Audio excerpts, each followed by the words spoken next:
uncovering the light. Guess with solid minds, no tales of the strange. In Sasquatch secrets, they'll begin to rearrange.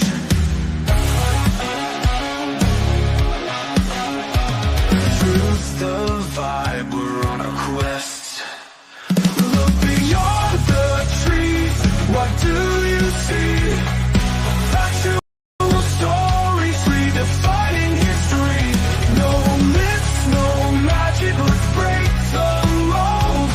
With every word spoken, the wonders unfold.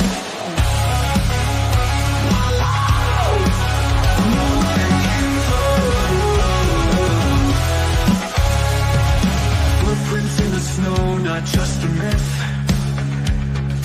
Data and research was sift through the pith. Tales of a creature, but science leads the way. Nikki's quest for knowledge, come join and stay. And hello, everybody, and welcome to another Sasquatch Secrets. I'm your host, Nikki Colon, and tonight's episode is one of the more controversial ones I've done. We're diving into a hot topic tonight in the Bigfoot community, a possible photo hoax connected to Sasquatch Ontario's Mike Paterson. Recently, my guest, Brian King Sharp of Sasquatch Odyssey, discovered a mask that appears to be the exact match to the one used in the photograph widely circulated by Sasquatch Ontario. Now, before we jump in, I want to remind everyone what this channel is about. Sasquatch Secrets is a place for truth and for finding real answers. Bigfoot research is already a difficult road. When hoaxes enter the picture, they don't just mislead, they hurt all of us. They take away from the real investigations happening out there and fill social media with false narratives. They confuse people and they damage the credibility of serious researchers. So tonight isn't about tearing anyone down. It's about looking at the facts, asking tough questions, but fair questions, and letting you, the listeners, decide what you believe. Because truth doesn't fear investigation. So let's dive in to Sasquatch Ontario to catch a hoax. I see everybody in the chat. Thank you for coming. I see you. Wizard, I see everybody out there. Thank you. Thank you. Keep an eye on the chat tonight, my mods. And I'm going to go ahead and bring on Brian. Oops.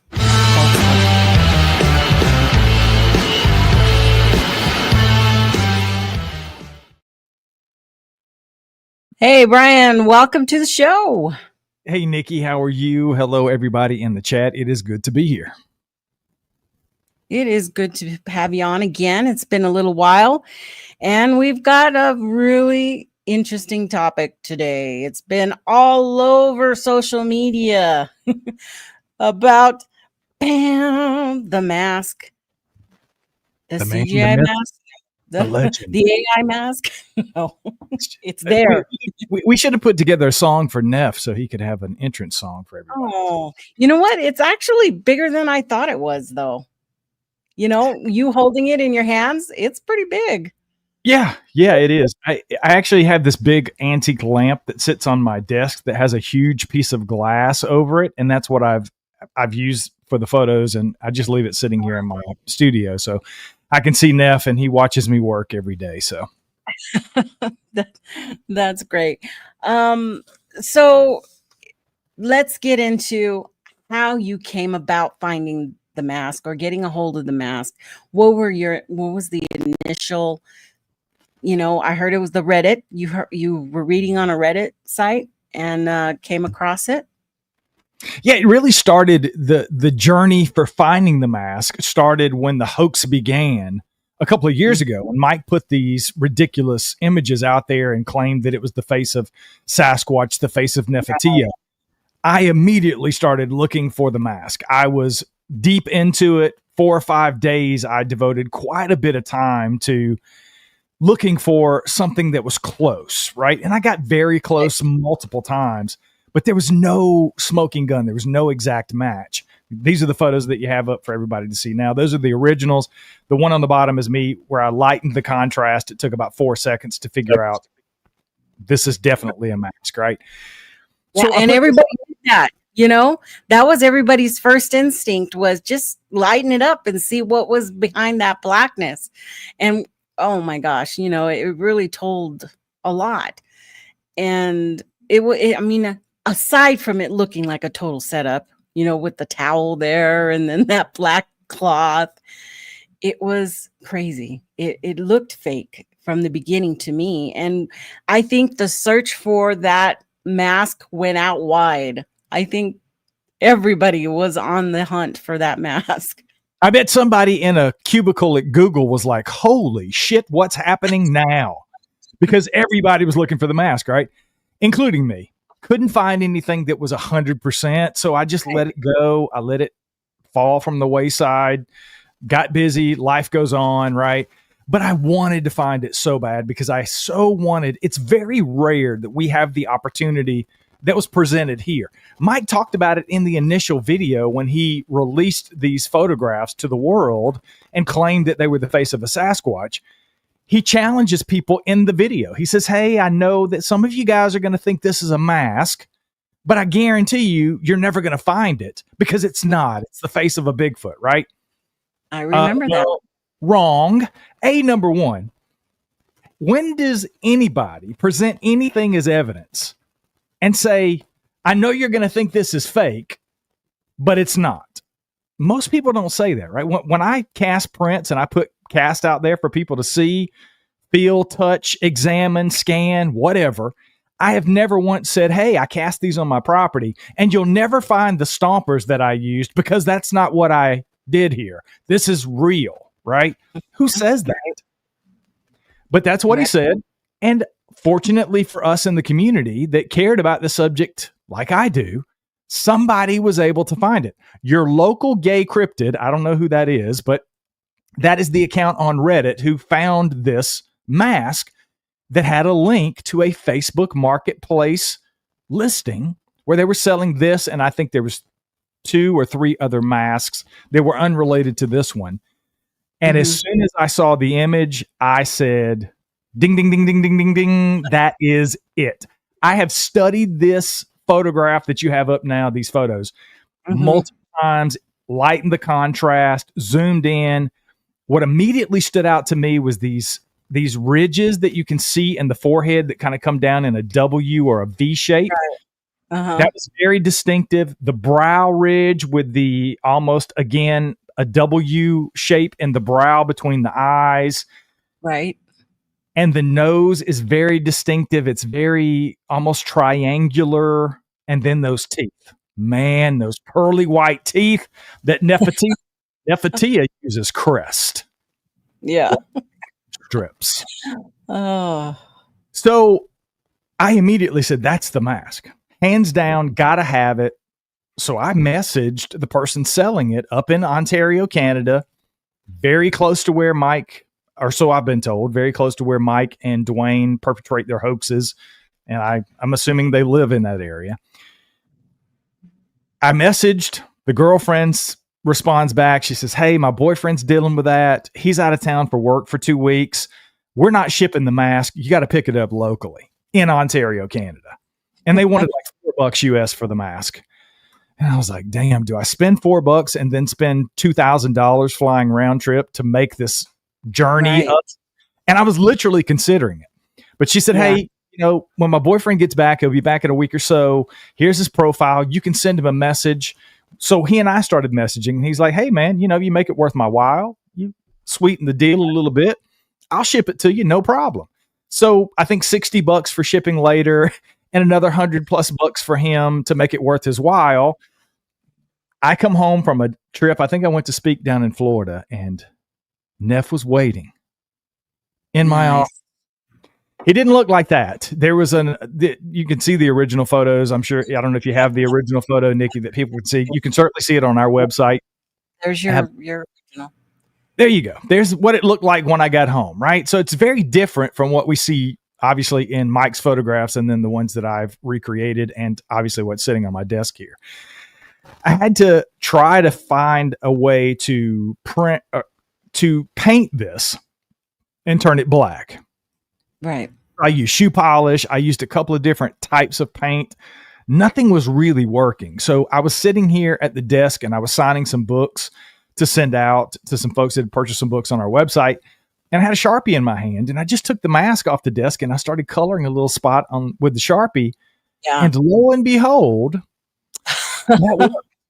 it gave that shiny sort of feel to it that are in the photos. Those are my photos. You can see it pretty clearly there. Yeah. So I hand colored the entire thing with a Sharpie. Took me a while. I had to find some eyes. I had to paint the teeth. So I used a white marker, permanent marker for the teeth. They're very white there. They're obviously a little whiter than what is on the mask that Dwayne and or Mike used for their original photos, but they're still pretty prominent, right? It's pretty damn close. I was proud of myself for once I got these photos done. So yeah, that's kind of how it happened. It took about 3 weeks for the guy to get back and me to get the mask here. So I was really chomping at the bit. And then it took we've had so much rain here in North Carolina over the past 4 months. It feels like it's rained literally every day. So I had to wait so it wasn't raining at night so I could go out and actually try to recreate these. And I had to be here. I've been doing speaking events. I had a medical emergency and had to have emergency surgery while I was out of town in Pennsylvania 4 weeks ago. In a couple of days here, I had to have surgery while I was up there. So I've had a lot going on and I just haven't had a chance to do this. But the minute I was feeling better, I went out and bought some lattice from Lowe's. I set up a background, a dark background. That's incredible. Look at that. It looks really good.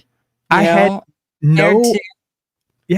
no way of knowing what kind of camera they used, whether it was a cell phone or an actual handheld camera. I assumed with those guys that it was probably the same little digital camera that Neff takes his selfies with in Mike's house and the eyeball picture from the fish shows up and those kind of things.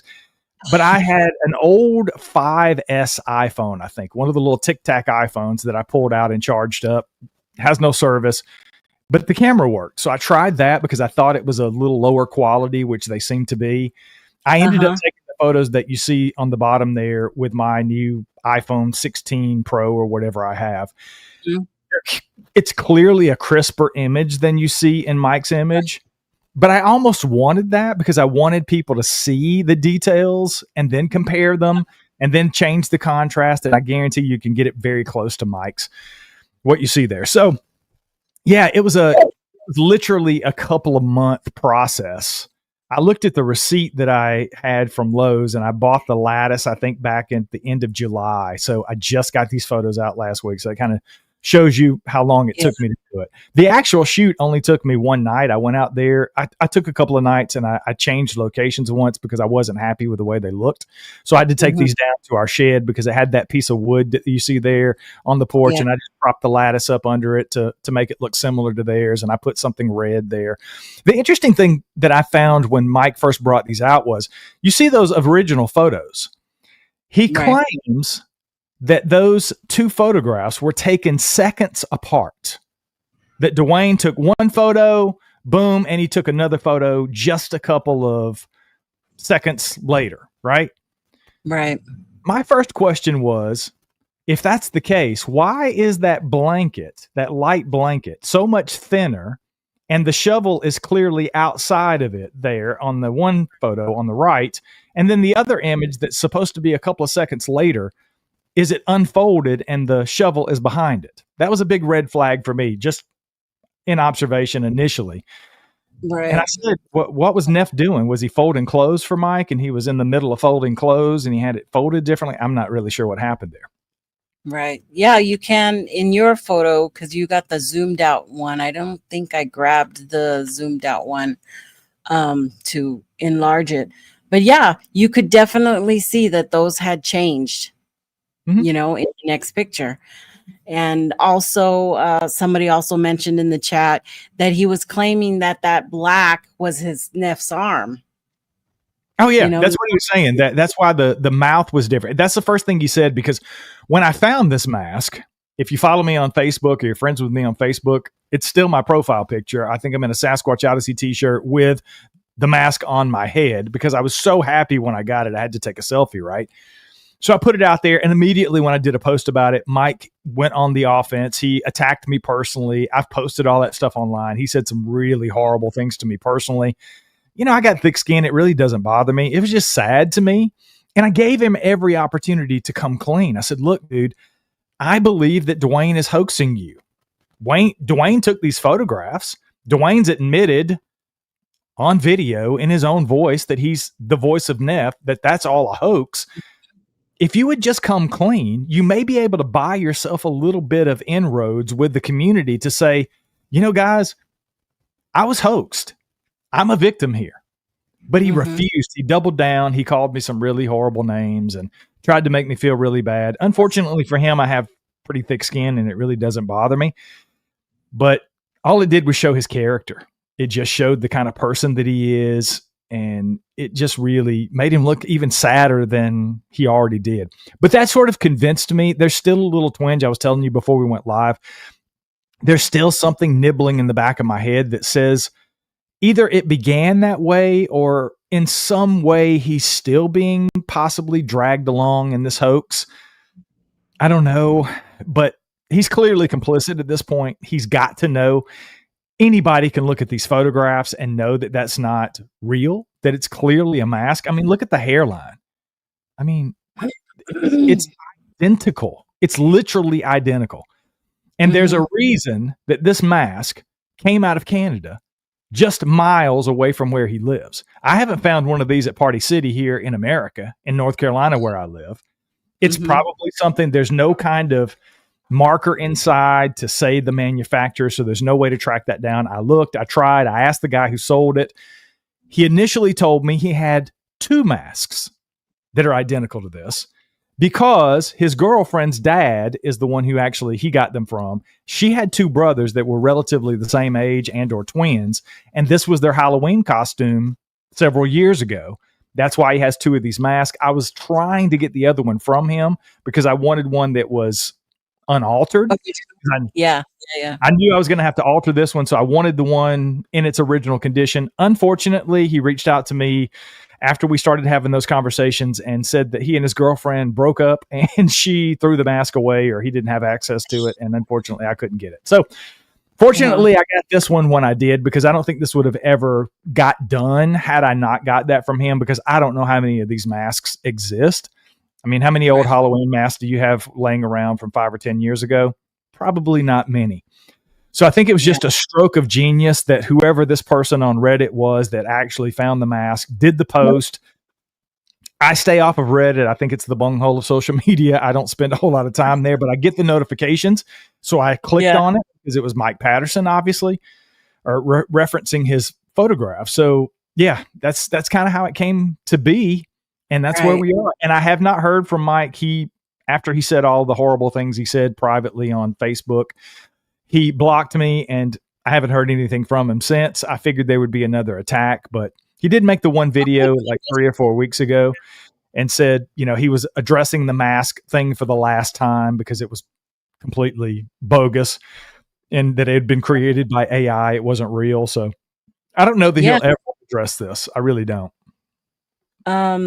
Now, for the record, I know there's going to be some people who are fans of Mike and are saying, well, this isn't fair. You're attacking him. Listen, I contacted him. We had a small chat and I invited him onto the show to defend himself. He made it quite clear. He said there is nothing to defend. I'll read that part to you here. He says there's nothing to defend. Only an idiot would look at that mask and fall for it. The teeth don't even match his AI mask on the table, which is what I mean. Only an idiot would fall for that. Sorry, I'm reading off the thing. The amount of supporting evidence I've gathered over 12 years is a mountain's worth. Enjoy your show. And I told him, thank you. We were both cordial. And then he replied, Brian needs help. He's crying for attention. Oh, will you please give me attention? I need it so bad. Yeah. He then sent me, he wanted to educate me about the Bigfoot and sent me a very, a video, about a 2-hour long video of where I guess Bigfoot come from. What are Palladians or whatever, UFOs, they're celestial beings that came down and created everything and us and Bigfoot, and Bigfoot have been here for millions of years, thousands of years or whatever. So, yeah. So, he did put out his own video about the mask, very short, video, just saying the same thing we just told you. He thinks it was AI generated or something like that. But as you can clearly see, Brian was holding it in his hand. It's real. Let me stroke his hair for you guys. The hair it's real. I promise. The eyeballs are falling out because they're taped into his head, but they're there. Ears, gorilla masks, Bigfoot masks with ears like that, you don't find them. You can't find them like that. They're generally just flat little holes, not protrude ears like that. They're not. So it's really rare, to find that. That was another thing that stuck out to me. The hair comes out on the mask, and you can actually change the position of the ears a little bit. You can tuck that in, and it's actually, if you get really close, if you get close into Mike's photos, the ears are a little bit like that part is tucked in on his. I don't think you can really see it very well. And obviously, this part here, you see it in the bottom photo. You can really see it. Top two, especially the one where the mouth is covered up with that piece of towel or whatever he put down. There's a little bit of white here, and I believe that they colored that white or left it that way purposely so they could take a couple of different photos and see what it looked like and see which one they liked the best, because clearly it's not the same. Even if you look in his own photos here, the one on the left there, look at it would be the left ear as you're looking at the screen. It's the right. There's a bigger sliver of white there than there is in the same ear on the other one, right? So even that is off. These were clearly taken multiple. I mean, it might have even been separate days again, because the folding is off.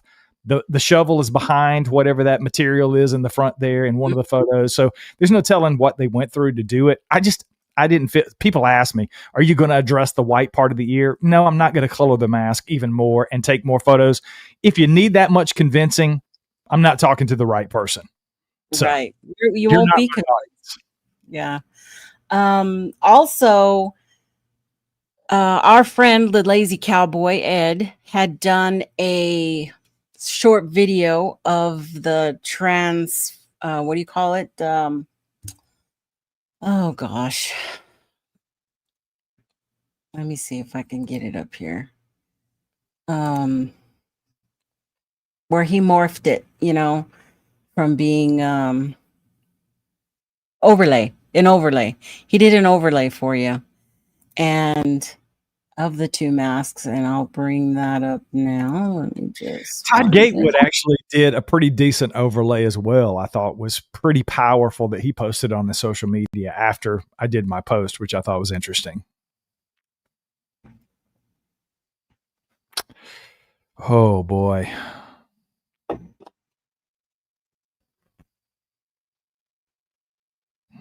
Pretty cool. Wow. I think we have a match, ladies and gentlemen. I think we have a match. That was pretty smooth. Pretty smooth there. I thought it was smart. I thought it was smart of Mike to even come out when he did the video. If you guys watch it's like 7 or 8 minutes that he put out about the There Is No Mask video or whatever about a month ago. At this point, he talks about the fact that he feels like this was made by AI, but that the face of Neff was used to create the AI image, right? So even if he has to come back later on, he can say, well, yeah, they somehow used AI and they used our photos of Neff and they created this mask. So obviously it looks just like Neff because it's Neff's face that they used. So I'm sure that's going to happen at some point in time. Again, if you fall for that or you believe that, it is clear that you are the wrong audience for this. Because that's the other thing that I've seen, and I want to ask you this about, Nikki. if you've experienced this in the community as well, because you do a lot of this, right? More than I do, honestly, as far as debunking hoaxes and talking about hoaxers and those kind of things. Looking at it, yeah. This is the thing that it's sort of put a bad taste in my mouth in a way about the community, because as soon as I posted these photos, I was stoked, because it is rare. In my opinion, it is rare. And feel free, if you're in the chat, let me know if I'm wrong here. But how many times do we get a smoking gun and a hoax related to Bigfoot? A lot. I mean, it happens a lot, and people don't want to believe. You see it time and time again. But truly, a true smoking gun where somebody's able to. Todd Standing's been called a hoaxer for years. I've done that for years. How can we prove that Todd's stuff is a hoax without him admitting it? Right?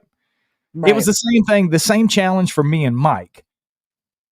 But I did get the smoking gun here, right? And what he's built his entire brand, his entire YouTube channel with almost 82,000 subscribers on, is all of the things that he's put forward about Nefertia and his family, right?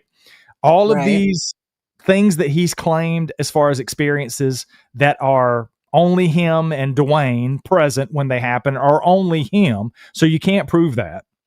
It's all subjective. You just have to believe or not. But these were different. He put out physical photographs that he claimed to be a Sasquatch. And we found the mask, we altered the mask, and we proved that those are 100% not real. How many times does that happen in the Bigfoot community? To me, not a lot. I haven't seen that a lot. There's plenty of people who get called a hoaxer and say whatever, right? But to prove it beyond a shadow of a doubt with a smoking gun is almost unheard of. And when I post this, I get the same thing from people in multiple places. Why are you wasting your time on this guy? We've known he's been a hoaxer for 10 years. Well, okay. But there's clearly 80 some odd thousand people on his channel that believe what he says. So I think it's important for us in the community, when you have the opportunity to go the extra mile and do something like this, do it, because that's what it takes for a lot of people. And I have, on the flip side, had people say to me, man, I believed Mike until I saw your photos. So that's why I've done it. Next question. How many people have come to you saying that's what I needed to prove this to me? You know? Oh, maybe three. Yeah. But the rest of the time it's, oh, this is a nothing burger. We knew that for years. Okay. Again, I said it over on that Bigfoot podcast a couple of weeks ago when we talked about this. You're not my audience. You're clearly not drinking the Kool-Aid. You're not drinking the Flavor Aid. You're not going to Jonestown with Mike, right? You're not the person I'm talking to. I'm talking to these delusional people that he has pulled the wool over their eyes for so many years, and they bought this hook, line, and sinker. Those are the people I'm trying to talk to. And if it's only 10 people, if I get 7 more to go with those 3 that have already said I've changed their mind, I feel like it's worth it to me, because that's what's important. I don't do this I got plenty of attention. I've got more attention than I need or want. I'm not doing this for accolades. I'm not doing it for money. Nobody paid me to do this. I do it because it's important. I care about this subject. I love this subject. I love people who do real research, and I hate people who hoax. I dislike it. It is one of the worst things, in my opinion, you could do for this community. And if I get a chance to bust you and show people the smoking gun, I'm going to do it 10 times out of 10. Yeah, I agree. I wholeheartedly agree that when we come up with this type of evidence, that we have to keep sharing it over and over. I say the same thing about the Beacon Bigfoot hoax. There is oodles and oodles of photos that I have in regards to Chaka, the little Bigfoot, running around, and the baby on the back of the mom. And, we've got so much actual, evidence that stuff is fake. Yet people still, a lot of those posts are from fake accounts and from people who don't even live in the US. They're just scam, channels. But people keep falling for them over and over. So I think people will fall for things like this all the time, you know, even if it's fun and games. There's people who will come out because they want to believe so bad that, Bigfoot is real, and that they let that all the other stuff kind of overshadow what they're saying. So I wanted to also bring up the channel, The Truth Prevails. For those of you who don't know about it, it's a good channel out there that's accumulated a lot of videos and evidence about Sasquatch Ontario, and trying to proving what Shrum and his partner are kind of like probably in on it, with, I mean, text messages. There's text messages on there saying, that he did the voice of Nefertia, and you can find a lot of that on the Hall of Shame, Steve Cull's Sasquatch Squatch Detective, his blog on Weebly. You can find a lot of information there too, and it goes on. This one was my favorite though, was the eyeball that he claimed was one of the Bigfoot in the family. I don't remember if he said it was Nefertia's eyeball, but it was clearly a fish eye of a fish that was hanging in the cottage, and Daryl, posted, this is what the Squatch eye is, it's just a fish. So when things like that happen, what makes people want to believe that? I don't know. Well, he's very convincing. He takes this cult leader mentality of, I am the enlightened one. The only way for you to get there is for me to share what I know with you and what they've shared with me, because interactions with them are special and rare. Yet he has them almost every time he looks for them, even inside. They're throwing marbles at him and talking to him and gifting and taking selfies on his sofa. But he's the one who's enlightened. And somebody said in the chat, he's got 80,000 plus people duped. How many of them are giving him their hard-earned money? A ton of them, because he has a member section on his YouTube channel. And if you watch his latest video from a couple of weeks ago, he's now starting to get into the, drum roll please, the tide standing, I'll take you out into the woods on expedition, and you can get one-on-one time for a nominal fee, as quote unquote Mike put it in his video. So yeah, you can get the firsthand knowledge in the place it happens right there, and you might even have an experience. Who knows? Dwayne may be out in the woods and dogging like Nefertia. Ooh, that was good. Mike bad. Yes. Mike bad. So yeah, there you go. So he's getting into that game, and it is a money game. Yeah. That video where he announced the face of Neff, these ridiculous photos, 120 some odd thousand views at this point. That's a lot of views. That's money. That's money in his pocket for everybody who's went and looked at it. That's what it is. Mm-hmm. Did you receive attacks from his followers? Because it's said that, a lot of his followers are pretty, engaging, let's say. Yeah, I haven't really had a whole ton of them. There's been a few, I guessed it on a couple of shows after the initial photos and things like that. And there were a few in the chat that were, I think one of them was actually Mike himself, but yeah, not too many. I mean, not to say that it's not coming. I'm very surprised that Mike hasn't lashed out since this happened, because this is obviously pretty huge. I've literally blown his photographs out of the water as a clear hoax. But you're right. I gave him every opportunity, very much like you opened the show with. He was given the opportunity multiple times. I've given an open invitation for him and or Dwayne to come on the show and defend anything that they've ever said or done in relation to this or any of the stuff that they've ever claimed. He just simply tells me he doesn't have time to talk to anybody who calls him a hoaxer. He wants to control the narrative, and he wants somebody who's going to throw him softballs and praise him for all of his hard work. He knows that's not going to happen on my show. So he'll never come on and defend himself. But yeah, the attacks I'm sure will come, and I'm ready for it. I really don't care at this point. I'm way past that in my life and my career. I just don't care. And it's so freeing to be in that position, to be able to say that and call these people out, and the repercussions could always be there. But right. I hope that some of these people that may have been on the fence or may have had that tickle in the back of their brain saying, man, is this really true? I think some of them probably have known, and maybe this will be enough for them to somehow see the light of day, if you will. Let me address something that Pat here from Squatch Talk just said a few minutes ago in the chat. It's all entertainment. Bigfoot is never involved. I'm not going to entertain Pat's take on Bigfoot. We all know he's done a 180 in the Bigfoot community and thinks that now it's all about putting everybody down in the Bigfoot community that has anything to do with believing in the subject.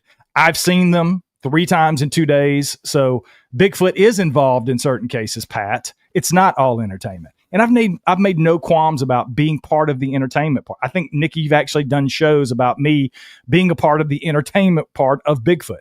I make no qualms about that. I'm not an idiot. I know my show is about entertainment. Some of the other podcasts that I host, like Backwoods Bigfoot Stories, where I narrate stories, are pure entertainment for people. I am proud to be a part of that. But let me tell you what I also am. I am very serious about the research in the subject. I'm very serious about the evidence that's presented. And I'm very serious about people who have had real encounters with these creatures. And to anybody who chooses outside of entertainment, these photographs that Mike took is not entertainment. That is hoaxing. It is grifting. It is taking advantage of people's gullibility. And it is also reaping the financial benefits of a lie. That's all it is. He has perpetrated a lie for the last 12+ years. So there is a part of entertainment with Bigfoot, as there is with anything. Friday Night Football is entertainment. Are there nefarious things that happen in football games? Are people betting illegally? Yes, there's nefarious things that happen in everything. So there is a part of this that's entertainment, but it's not all entertainment. It is a very serious thing for a lot of people. And I happen to be one of those people that take this very seriously. So again, Pat, you said it before, I have a very big microphone and I will use it when given the opportunity if you're doing something nefarious. Plain and simple. Just like I raise people up who do the research. There are probably people in the chat right now that are researchers that have been on my show and gotten lifted up for what they do and how they do it. It's a two-way street. It goes, the boat lifts no matter which way it goes, right? But I try to do this in the right way. I try not to deceive people. I tell people the facts and you make of it what you want. I have always openly welcomed anybody who wants to challenge anything I've ever put forward as evidence, anything I've ever claimed that's happened to me, or any piece of evidence physical that I have produced. Feel free to challenge me on it. I have no problems answering any questions or going on anybody's show and having those conversations. Some people aren't like that. You're never going to see Mike doing that. So, sorry, I got on a little rant there.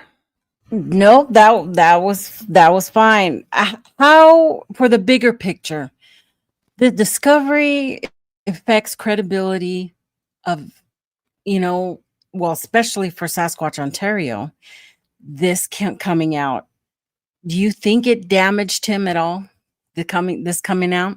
Because I have a feeling it hasn't. No, to Pat's point, Pat was correct. And I just told you what was wrong with Pat's outlook on Bigfoot. I'll tell you what's right about it. Pat is correct. There is a narrative out there in Bigfoot. I don't always agree with the narrative. I think the narrative is flawed. And part of that flaw is twofold, I think. There's a lot of things going on in the community. What happens with him is he's got these people so far in the bag that the majority of them, hands down, are going to stick beside him no matter what he says. That's just the facts. Todd Standing's proven that over the last 10+ years as well. It's been a proven fact. They're going to stick in his corner no matter what. So in that way, no, I don't think I've affected him at all as far as his subscription numbers on his YouTube channel, the money he's making, whatever the case may be. That's not why I did this, frankly. I know I was never going to take him down by proving he was a hoaxer. Those people are never going to believe me. I'm the enemy because I'm not enlightened like Mike. He's the only one who's enlightened. He is the grand poobah here of Bigfoot. And I'm just some lowly podcaster who's trying to take him down with some mask that I created using AI. That's all I am here. But no, I think it's sad that that's the case. But I'm going to say this too, and I don't know if anybody else will agree, the chat, you, whomever. I'm seeing this trend with the Facebook groups. There are tons of Bigfoot Facebook groups out there with tons of people in them. There's one that's got 60 some odd thousand people in it. There's a lot of groups that have 100,000 people in it, but you post over there, nobody sees it because those people have been in the group for 20 years since it was created. They're not active. This group is, and I'm not going to name it, it's active. You post over there, there's 300, 500, 600 interactions in some cases, depending on what you post. The problem with that group is when I posted this post about this hoax, it was immediately approved because I'm an admin and listed as a quote expert in the group. It was immediately approved and then immediately taken down. And I got a message scolding me by one of the other admins that I should never post anything like that ever again in this group because that's not what they're about.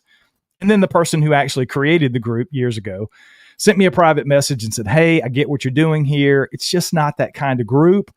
We allow people to post any and everything they want. Clearly, they let people post any picture of a stick, leaf, or tree and call it a Bigfoot. But if you bust a hoaxer, they don't want to, that doesn't make the newspapers. They don't want that in their group because they want it to be a safe place and a safe environment for people to come and talk about Bigfoot. Well, safe for some people is dangerous waters for me. I don't want to be involved in anything that has to do with that. I have a Facebook group with about 13,000 members in it, Bigfoot Encounters and Field Research on Facebook. If you post some bullshit like this, you're going to get challenged. Somebody's going to say, that's bullshit. How did that happen?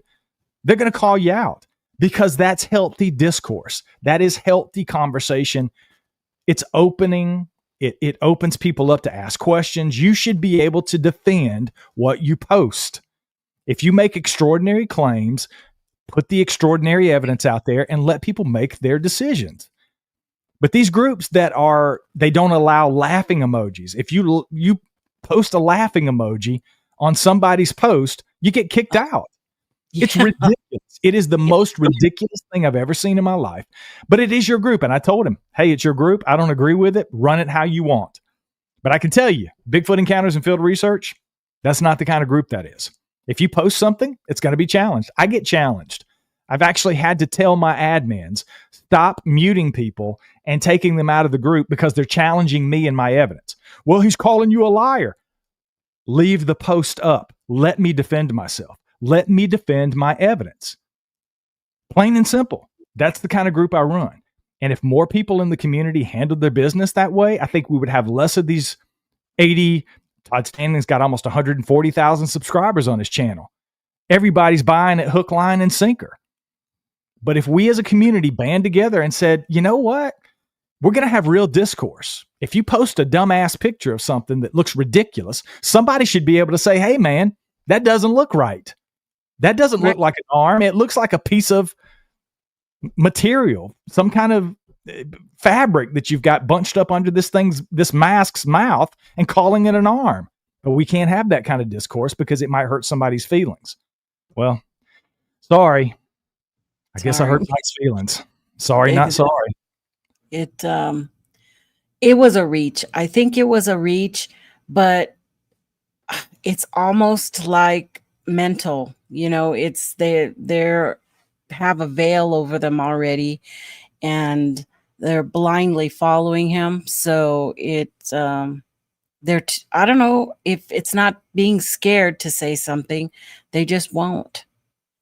And that happens, like you said, everywhere on the internet. And it's getting to where, I want to quit talking about it and saying, well, where's your picture before and after? And where's the rest? Why are you showing a 3-second little video?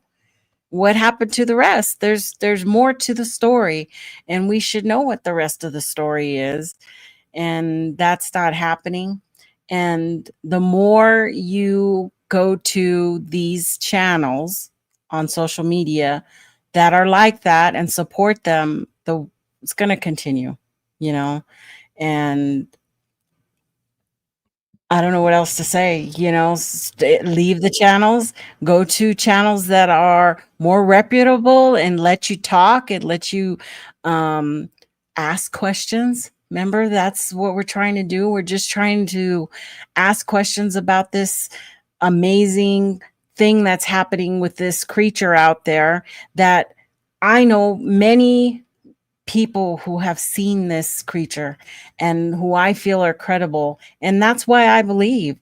So, you know, that's what keeps me going, is having these people out there telling their encounters and making us keep wanting to find the answers. Now, it's a larger implications for the whole Bigfoot community when stuff like this happens. And oh, they just eat it up. I mean, the pictures went out and the comments underneath were just kind of sickening. Oh, that's the greatest thing ever, Mike. You're amazing. You got Neff on camera. We can see and the sad thing is I said this over on that Bigfoot podcast the other day. I had Dr. Hogan Sharoz, a PhD, on, and he's co-hosted the last couple of shows and had some really great discussions. And one of them was about this mask. And I said it to him. I said, you know, if like I take this very seriously, I am conflicted some days about discovery of these creatures and what that might mean for them. That's a whole nother conversation for another day. But I do want science involved in this as much as possible. I think more scientists getting involved in this would make it a much more serious thing. Hey, there's your local gay cryptid that found the mask on Reddit and did the post that I was able to find the mask with, and that's why we're here today. So glad to see you in the chat.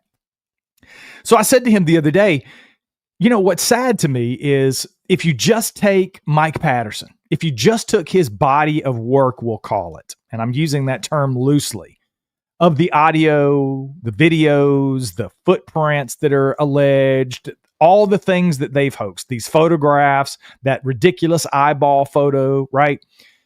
All of those subscribers and all of those people and all those likes and all of those views on YouTube push his stuff up to the top of any Google searches. It pushes it to the top of YouTube's algorithms, Facebook algorithms, all the rhythms, right? Mm-hmm. If I, as a scientist, said, you know what, I'm a PhD and I'm very well known in my field of anthropology, I want to get into this Bigfoot thing. I've always been curious about this. Let me go see what's on the interwebs. And I get on the computer and I say, oh, what's Sasquatch Ontario? Wow, some photos. And this pops up and it's the first thing I see as a scientist. That's the top result for Bigfoot. I'm going the other way. I'm looking into Dogman. I'm gonna go to Loch Ness and see. I'm going to Lake Champlain. I'm going to see if I can get in Area 51 and see the aliens. Bigfoot is a joke, right? The second thing's going to be Todd Standing's ridiculous photos of his dad rolling around with shoe polish on his face under a log, and the animatronics and the Muppets and it's a joke. It's literally a joke. These guys are jokes in this community to us. But if you're an academic and the only thing you have is the data, this is the data. It is the data. It is. It is. And that's all this counts. Are you going to look into this seriously? Are those photographs going to make you look into Bigfoot seriously? Yes or no? No, absolutely not. Another reason to do what I did, plain and simple. And anybody who has the opportunity to do this on even any level whatsoever, it's important to do it. And there's plenty of people who don't like it. People don't like the drama. They think I'm a drama queen because I'm calling them out. No. It's about right and wrong, plain and simple. It's the principle. It is fundamentals. That's it. That's all it is. You took a picture of a mask and claimed that it was a Bigfoot, and I proved that you're wrong. I proved that it was a mask. End of the story. Yeah. My whole thing about my channel and bringing these things up over and over, and I'm kind of like want to address Grasshopper because Grasshopper made a really long comment here. Y'all taking this too personally serious. Can't stop idiots from themselves. This is supposed to be a hobby. Let all the crap go. But that's the purpose of my show, is to not let this crap go, is to show it over and talk about it over and over again, so that little by little, some people are going to find that, okay, maybe this is, a hoax. Maybe this isn't right. Maybe there's more to it. Asking the questions. And this is fun for me. This is all fun for me. My channel is all about me having my hobby and love talking about Sasquatch and Bigfoot and the investigations and my glamping or whatever I want to do out there in the woods looking for Sasquatch. Listen, it's all fun, and it's about going out and meeting the people that I have, had the wonderful time meeting in British Columbia, in Washington, and going out and having fun doing these things, looking for Sasquatch or just having fun together. It's a lot more to it than just, what a lot of people think, looking for a cryptid. But and with all due respect, Grasshopper, I get what you're saying. I too have fun with this, but this is my job. This is my full-time job. This is how I make a living. It's how I pay my bills. It's how I take care of my family. So it is serious to me. If somebody's making a mockery out of something, A, that I love, B, that I've experienced, and C, that's my job, I feel some sense of duty. It's very much like being a cop and knowing that there's a dirty cop on your roster and not saying anything about it. You're complicit. You're just as complicit as the person doing whatever they're doing. And I can say that because I was a cop. And that went on. We had dirty cops that got busted while I was there. They're in prison to this day. So it's part of life. Yes, life is fun. I have a blast. I'm getting hyped up tonight because I am passionate about this. But at the end of the day, this is fun for me. I've been playing with this the entire time. Like, this is fun. It's fun for me. It's fun for Nikki to have these kind of conversations. But it's also important because you still have to understand that it's not a joke for everybody. It's not just something that's a pastime for people. It's something that allows other people. It's being used as a tool to take advantage of people. Gullible people, call them whatever you want, but they're being taken advantage of, and it's wrong. And the subject can be both things at the same time. They can coexist simultaneously and both be true. This can be fun. It can be a hobby. It can be playful. We can joke and laugh, which we do all the time. We've done it tonight several times. But It can also be serious at the same time, because this is serious for a lot of people. If you have a really serious, traumatic experience with one of these things, it's a very serious thing for you. It's not jokes. It's not laughable.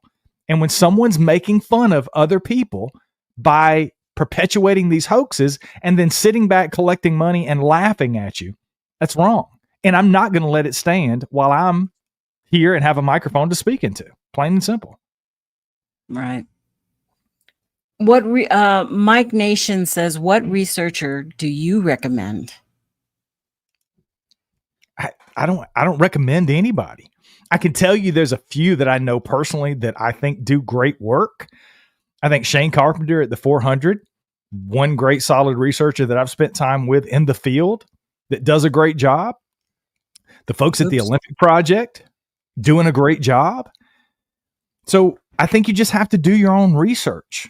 If you can do it yourself, do it yourself. I think somebody said it earlier. Yeah, I'm starving for attention, but I'm in the woods every day. I literally live in the woods. I know that's probably hard for people to comprehend, and they probably think I'm full of shit, but we literally live in the woods. I have to leave the woods to go into civilization. So I'm constantly in the woods. Am I out looking for Bigfoot every day? No, but I'm out on my property multiple times a day. That's how I found the evidence that I found here. So I consider that research. And those people that actually go out in the woods and do this, those are the people that you need to be talking to. I can't recommend a researcher I can just tell you the few people that I've hung out with that I think are doing good research. Cliff Barrickman does a lot of boots on the ground research. Cliff's in the woods a lot. Matt Pruitt in the woods a lot. I've called those guys, texted them. Cliff and I played phone tag for 3 weeks a couple of months ago because he was in the field. He was in every minute he had was spent in his research area. That's his piece. That's his quiet. That's what he loves to do. So he's a great researcher. So there's a ton out there. You just have to find what you're looking for. If you're just in this for the stories, listen to Sasquatch Odyssey. You're going to hear some amazing stories from people who have experienced things. You're going to hear me narrate some of the amazing historical stories that you may have never heard before. If that's your thing, listen. But if you want boots on the ground research, which I talk about on occasion, the things that I've found and the things that I've done, I've been to other continents looking for these things. But if you're wanting serious boots on the ground, there's tons of people out there. Get on Facebook, get in the groups. You'll see the people. You'll know them automatically. And just find somebody that you gel with and get out in the woods yourself. That's the most important thing. If you can physically get out in the woods yourself, that's the most important thing that I like to preach about Bigfoot is get out in the woods. If you have no experiences whatsoever related to anything to do with Bigfoot, you're still going to breathe better. You're going to move better. You're going to have a great time. You're going to relax. Just get out in the woods and have a good time. That's what it's really all about. You're right. It's not all about being upset and, to Grasshopper's point, lighten up a little bit. But until these people stop perpetrating hoaxes and taking advantage of people, I'm going to keep screaming it to the rafters. And I appreciate that. I appreciate everything you've done and how you present yourself in your podcast, especially going out to see Todd Standing. I thought that was excellent, the way you presented that and everything you did up there. We're not going to find the smoking gun every time, folks. It's not like that. But there's a lot of, chances. We need to go out to these areas, explore them ourselves, and see what we find on our own. But I know I'm going to be losing you here pretty soon. And I wanted to bring on a couple of guests who have popped into the back. So let's bring on.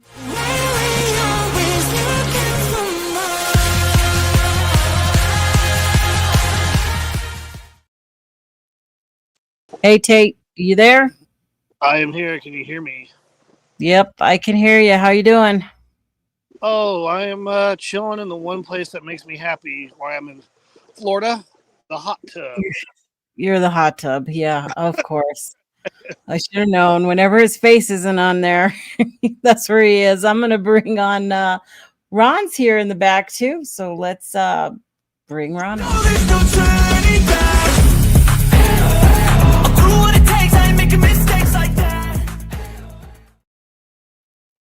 Hey, Ron. How you doing? Oh. I love the boy band music for Ron's intro. Can you hear us? Can you? Uh-oh. I got no audio on you. Hold on. Let me check something. Like some type of theater we're watching, like a silent movie. I don't know. Unmute. Let me go over here. See if I can get you over here. How about now? There we go. Got it. Whatever. If I think it's muted or it's not muted, I always choose the wrong thing. So my life story. Yeah. How are you guys doing? And what do you think about all this? Tate, do you want to start? I guess in layman's terms, I love it when people get busted. So yeah, good stuff. It was pretty evident. It was pretty evident. What? Look at I'll be able to hop on when I get back from the store. Had to go get that Parmesan cheese. Priorities, right? I'm glad to see where we rank in the scheme of things with Brent, right? Exactly. On top of the comments. What? Why are comments layered on top of the comments? Why are layer? What are you talking about? You The have to one on the scroll- show? they have to scroll down. They're not scrolling down. If you don't scroll actively, all the comments will pile on. So you have to click the button to go to new comments or scroll. Yeah. This has been a public service announcement from StreamYard and YouTube. Yeah, it's pretty. You have to do this. We have to bring it up. We have to get out to as many people as possible when things like this happen, because every day there are new people coming into the community, and that's what they see. They see, oh, this guy has 81,000 subscribers. He must be onto something. You know, he must really be teaching or know what he's doing. But I know everybody's got their own way of doing stuff. Gotta call. And what was that? Gotta call these people out, man. Oh, Nikki, can you play that video, the restoration video I sent you? I think Brian will like this. The Gruesome Twosome said, "How did Sasquatch Ontario get busted? Late to the party, or?" A little bit late to the party. We found the mask. You can go back to the beginning of the show and you'll be able to see what was presented by Mike Paterson and then the mask that was found to match the video. But it's all there in the beginning, so you'll have to go all the way back. Okay, you sent me a bunch of stuff. I don't know. I wasn't paying attention to you. So it's the one of Roger Patterson. It's like a zoom in on his face with two casts. So I just used this AI app to restore like a grainy photo, and it added like lines that were in Roger's face that weren't there in the beginning. And this one little clip sums up Gatewood in like 15 seconds. okay, hold on. It's so good. I'm like, it's like I baked a very good audio. There's no audio. Oh, okay. Hold on, I'm bringing it up.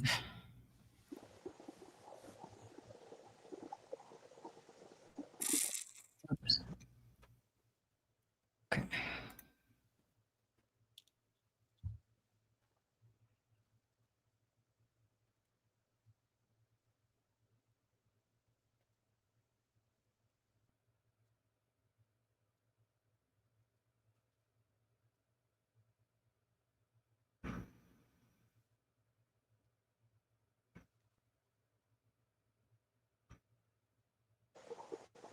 See, it does a good job of imagining what might be there. Interesting.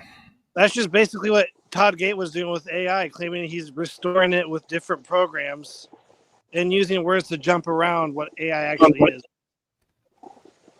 Is it? So I think that's all he's doing. And then he does one.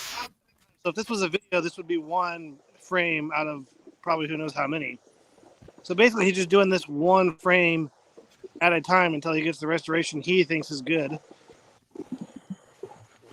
more or less. And that's what he's doing in a nutshell, basically. So I got a kick out of that. It does change.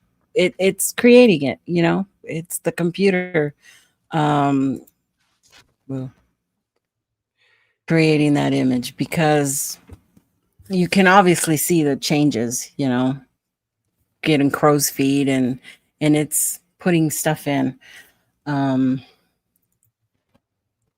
King Sharp, I agree we cannot let the hoaxes run free. And yes, if scientific academia extends an olive branch of interest, they may never do it again if they ever seen Patterson's crap first.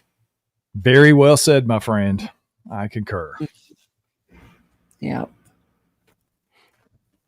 Now's your chance to ask any questions for Brian before he has to take off. So put those questions in the chat there. If you put them in caps, we can find it easier.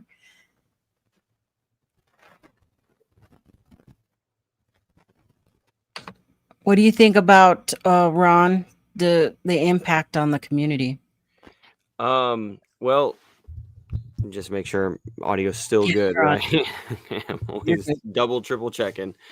I think that, I'm as we'll get into as we kind of talk about my own experiences that I just recently had in Ontario, that are like leave me with so many questions and make me wonder, like, really, like, what, like, am I misperceiving something, or if am I actually getting closer to like my own understanding? Like I think that the support that I could get from the community is shifted.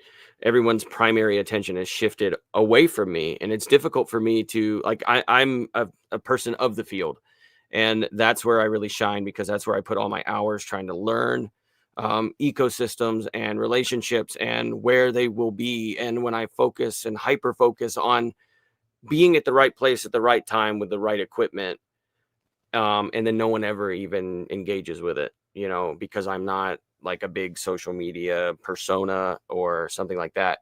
And those people instead flock to the people who are very savvy with that, and also putting out like fake things. Like, it's just it's frustrating, because I put all this work in contributing something to the mystery and perhaps getting closer to it, and no one will ever see it, and I just wither and die. And perhaps because of, like, I have to debate whether or not it's do I move forward with this, or do I have to like look after my own best interests and disassociate from it. Like, it's literally life and death for hardworking, honest researchers, when the wrong guy is in the spotlight, and it keeps us all in the dark, from getting closer to understanding what's actually out there.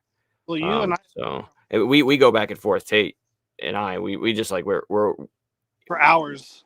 Yeah, like, it's just the integrity is so important for us, and like when it's not there, and it's rewarded for like the conscious manipulation of the community, it's probably one of the most infuriating things that you can experience from within the community. Like, in our position, where we're spending every last penny to get out there and get better results for the collective understanding. Well, it's and that's what's happened, though. That sadly is that real researchers have pulled back from social media. They leave it altogether. They don't post their stuff. You'll see something from them occasionally out this weekend, and that's all you'll hear, because they're done having to try to go above the nonsense that's already out there posting constantly. The ones that go out every weekend and they see Bigfoot every weekend and they have experiences every time they go out. That's what creates kind of unbelievable, evidence. Their evidence. It's not evidence to anybody else because they can't show it. But that's what's happening. Yeah, I know people who have left the community over the years since I've been at, because of the way the community was like 10 years ago. I mean, it was a whole lot different now. The social media wasn't what it is today in the community, and now it's just gotten a lot worse. And like Ron said, when you try to be honest and put your last penny into these trips to do research, you know what? Like, yeah, maybe I get skunked the whole month of these destinations we go to frequently. You would think we would get something. That's disappointing, but at least at the end of the day, when I put out content, I'm like, okay, I didn't fake this, and I was real with what I put out. And so I could at least feel a little bit better that I got nothing because I'm being honest at the end of the day. Right. Well, that's the hopes. We've said it over and over, many of us, is that we go out, but it's the same thing. Usually every time, it's just us walking around in the woods and seeing what's around us. We're not always going to be seeing the Bigfoot, the Sasquatch, and we're not going to sensationalize it by saying, oh, what's that sound over there? Oh my God, it's a Bigfoot. It's a Bigfoot around the corner. Too, it's like Ron and I have worked with the Small Town Monsters guys, and then for Ron and I, our trips and film endeavors, you don't actually, people don't see a lot of the planning stuff behind the scenes or last minute, like, oh, well, this had to change because of this scenario, whatever. People don't get to see that. They only see like the real meaty parts of the whole trip, basically the investigation and maybe what happened with a few people you interviewed. But in reality, if you were to show everything, it'd be very boring, and you realize nothing really happens, and it's not what people. It's definitely not what television fantasizes it to be about. Exactly. Yeah. Yeah. And that's part of the entertainment stuff.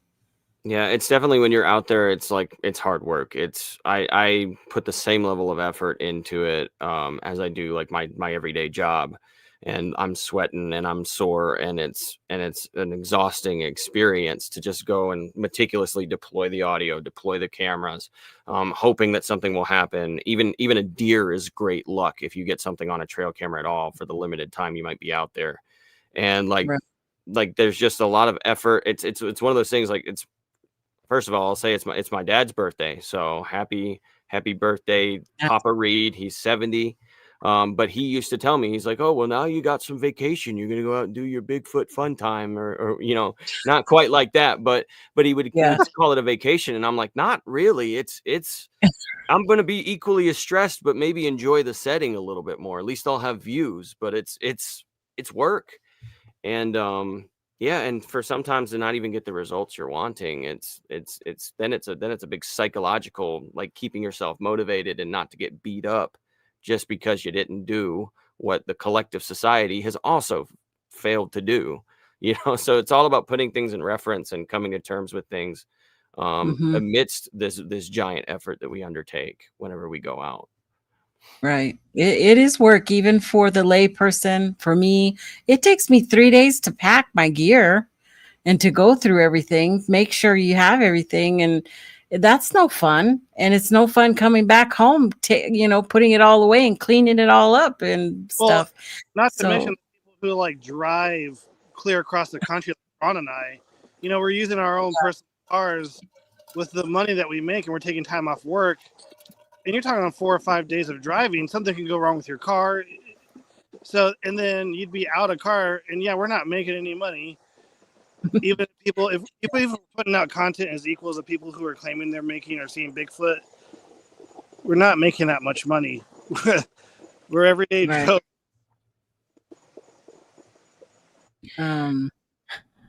All right, folks, I am going to hop off. I've got to get out of this chair. I can't sit for more than an hour after I've had surgery a couple of weeks ago. So I got to get up and move, but I appreciate everybody in the chat. Thank you guys for being here.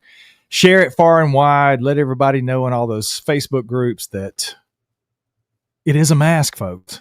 Nefertia is not real. Yeah, it's a mask. It is. Thank you for coming on, Brian. Totally appreciate it. You can find all Brian's information down into the description. I've listed them there, and go show him a little love. And thanks for coming on and sharing your findings. Absolutely. Y'all have a good night. Peace out. Good night.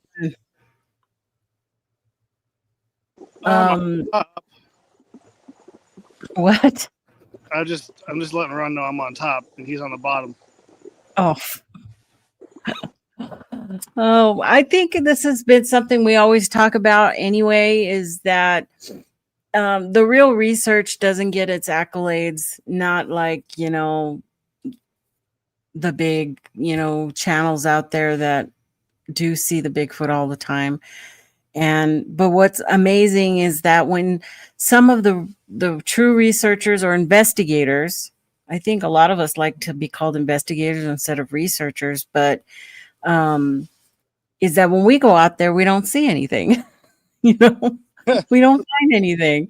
It's just a lot of hard walking. And I know that for me, there are good researchers out there who I feel are honest and will just show you what they find and show you their data.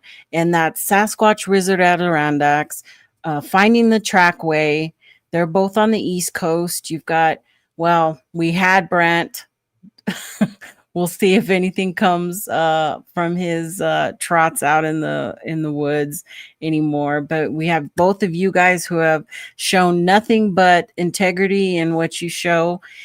You got to keep the good ones.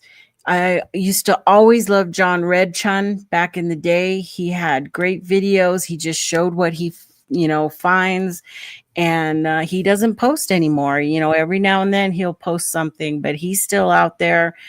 And there's a lot of others there. You just have to find. I mean, a lot of the oldies but goodies are fading away. Thomas Steenberg, he's really great at investigating, but he's getting up there, Thomas.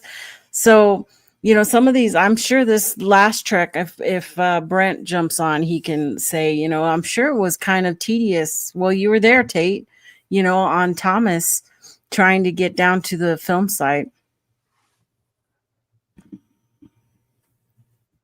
You're muted if you're talking. He drowned. Tate, don't drown on live air.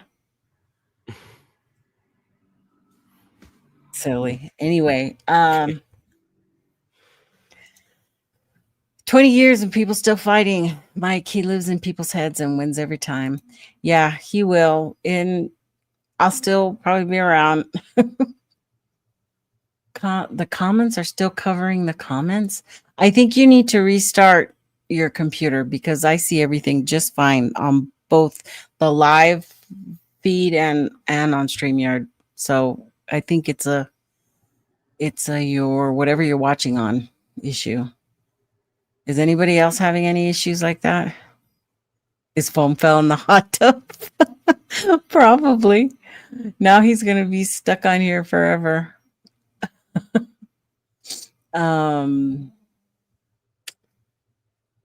Is at the bottom of the hot tub. Yeah. The search. Okay, Trackways. Oops. That didn't work. The search for the creature is taxing. Presenting it in an understandable format is ridiculously taxing. That's true.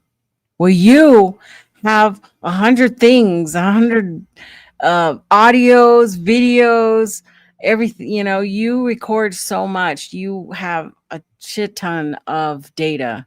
So I can't imagine having that much. That's dedication because I don't have the patience to sit and listen to audios every night. Okay, were you asking for me? Yeah. My phone was We all about to die. grounded. No, I was trying to rush to get my phone charged. Oh. I was asking about Thomas and how, some of the older generation, it's getting hard for them to get out there now. But you experienced that with Thomas up in Bluff Creek. How was it with Thomas in Bluff Creek? Yeah. Phone was cutting out, so I was guessing the question. Oh. It was pretty surreal to be with him up there. I think Brent put it perfectly when we were walking into the film site with him. He's like, "It's walking with history right here." Because he's been to the film site with Bob Gimlin and Renee DeHinden, and he's been there in the '80s, and he's seen what it looks like when the vegetation around the film site was relatively low. So, I mean, and the guy has a lot of knowledge about a lot of the people, and he's met a lot of the people. So, it was really special to do that. Man, I'm so jealous that I didn't get to go on this trip, but I got to make it happen at some point. That's okay. I missed out on that as well. See, we'll have to plan another one. We'll get Thomas out there again. we're gonna force him here. Now you're cutting out. What did you say? Oh, I said that we're gonna force Thomas out there next year for July. Oh yeah. It was a surprising amount of people that were up there, I thought.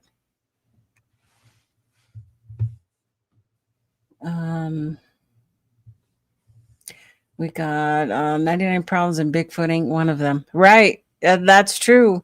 This is still got to be fun. Oh, let me get that off of there. There you go. Still fun. It's still fun for me. Yeah, regular life gets in the way, and sometimes I got to cancel a show or got to cancel going somewhere. It does cost a lot of money. I don't know how you guys can make it all the way across to California every year. I mean, it's a lot. it's a lot, and doing these little shows doesn't do that. It doesn't cut it for me anyway. Bluff Creek is a waste of time. Go to Mount Rushmore or something. No, I still got to go to Bluff Creek. I mean, it's iconic. I mean, we're always like trying to figure out what the component of Bluff Creek is, and I definitely think that they're still there. I think Tate agrees with me. We've had just enough happen to where it's like something is happening out there. But I think that the solution of honing in on that is just going to be a lot more complex than I think most people they realize or they're willing to consider. There's a very specific, I think, like relationship that they have with the land and the resources out there, and we're still trying to figure out what the missing component is. Like, where are they going to be at a specific time? Like, where is our chance most likely? And more than likely, it's a cross of a vital resource and its abundance in an area, and I guess the remoteness of that area for them to be able to exploit that resource without encountering any dangers or threats. Right. And we have some ideas on what that might be. We've considered things that are unique to that Six Rivers habitat, like berries or the salmon populations or different things like that. And a lot of that has changed over time because of fires and floods and natural events. So unfortunately, the right place, 60 years ago might not be the right place now. And it's understanding that thing, the understanding that part of the world very comprehensively and Bigfoot's place in it before we get what we're looking to get. And that's the challenge that wildlife biologists have when they're trying to research gray wolves or pronghorn antelope or mountain lions. That it's every local population is a little bit different, and so they behave differently, and they've evolved for thousands or hundreds of thousands of years, independently from the individuals 2,000 miles west. So it's not easy, but I still encourage people not to just say, oh, that's a dead spot, they're not there anymore, the last one died and the skeleton's long gone. I challenge that because I think that I look at it like I missed something. I don't have a complete picture to this puzzle, so let's go back to the drawing board. Right. Do you feel, because you've been on a lot of different areas, Ron, that, hi, Brent. Hey, what's up? Brent, you look like you're on, dude. I look like what? It looks like you're on shrooms. Well, maybe from your perspective, buddy, what's in your drink? Alcohol? That sounds good. Good choice. On a Sunday night? Don't you got to work tomorrow? I only have like 3. Only 3. Only 3. Still good. He's good. No, he's good for like 10 at least. 18 shots of Mike's Hard Lemonade. Oh, dang. But no, I was going to say, Ron, you've been in a lot of different areas as well as Tate on the whole U.S. And do you feel like they still exist in all these different areas? Or is there one area you're like, they're not here? Tate, do you want to answer this first? Don't you say what you're going to say. What? I'm just messing with you. No, because it's funny because Ron and I were in Bluff Creek, and we go there all the time. And I think just one year, we were like talking, it's like, man, we come out here and to like Washington, to Oregon, to Bluff Creek, and all these different areas, and we've only had one good year and then one possible year where there was some really questionable stuff that were possibly Bigfoot. I guess I don't use those two words in the same sentence, but my point is we got to a point where, like, yeah, do these things even exist, or are they still in the area? And then we just like kind of reflect and talk about like the different things we've had happen on trips, and you kind of fool yourself into thinking they can't exist when you've had definite experience of something you can't explain. That's the way I view it. I don't know, Ron, is that where you're going with it? I mean, I think there's areas that it makes sense where they are, but I think that I'm trying to think if there's really a spot where there are reports and the area is known as a hotspot.